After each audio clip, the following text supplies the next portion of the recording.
Hello guys, kumusta na po kayo lahat dyan? Kasi gusto ko pong magsodan sa inyo kung ano ang unahin ko. Naguguluhan na po kasi ako. Sa totoo lang. Ayan, nag-aaral ako magsulat ng hiragana ng A, I, U, E, O. Ayan, wala pa yung katakana. So, pati ito pa, yan. Talaga masakit na yung ulo ko talaga. Nag-iisip talaga ako yan. Meron siyang disc. Yan. Talaga yan. Yan, iba-iba. Ito meron din ako. Yan. Nag-aalala lang talaga ako, guys. Ayan. Iba-iba. Iba-iba siya na ano. Yan mga... Nag-aaral talaga ako ng mga kanji. Nagbabasa ako ng kanji. Hiragana. Yan. Medyo malabo yata. Ito pa. Nagbabasa ako. Yan. Mas minsan ginagaya ko yung mga ano ganyan. Ano yan. Sulatin ako na. At ito na nga, dito ako nahihirapan.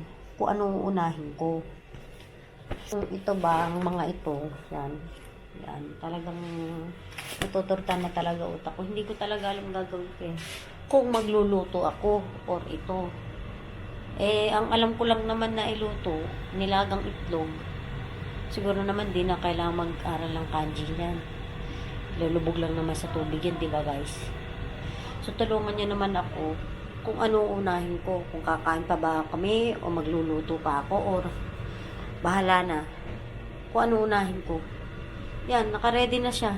Hindi ko siya maluto-luto. Kaya lang, syempre, bago ako magluto, mag-aaral muna ako. Diba? Mag-aaral muna ako ng Nihongo. Kasi, hindi, baka magkamali ako sa pagluluto. Pagluluto eh. Kaya kinakabahan ako, guys. Baka gusto niyo ako tulungan na ma-solve itong problema ko. Kasi talagang yan, ang dami niyan. Meron pa yung mga pinaglumaan ng anak ko, kinuha ko na nga rin, hindi ko pa isinama dito. So ayan, kung magluluto ba ako or mag-aaral muna ako ng hiragana, katakana, paano sumulat ng hiragana, magbasa. Talagang ewan ko kung ano ba unahin ko talaga dyan. Sa totoo lang, hindi ko maluto-luto ito eh. Yan baboy. Hindi ko alam paano sa isulat itong sa hiragana, yung baboy na hiragana, tsaka yung manok na teba na ano ba to, yung legs, tsaka itong tamanegi, sibuyas, hiragana ng katakana. Paano siya? Ganun. Paano ba yan guys? Tulungan niyo naman ako.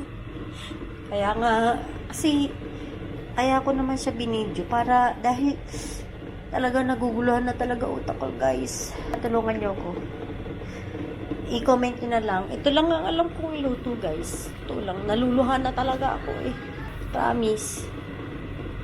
Sana matulungan niyo ako dahil nag-aaway na kami nung anak ko tsaka nung kasama ko dito sa bahay. Naku. Kung mag-aaral muna ba ako kasi nagtatalo kami dito. Ayan, ito lang ang alam ko. Yan. Baka siguro naman pwede ko na iluto yan. Hindi na kailangan mag-aaral lang ng hugo, diba? So guys, so please comment down below. Parang awa nyo na.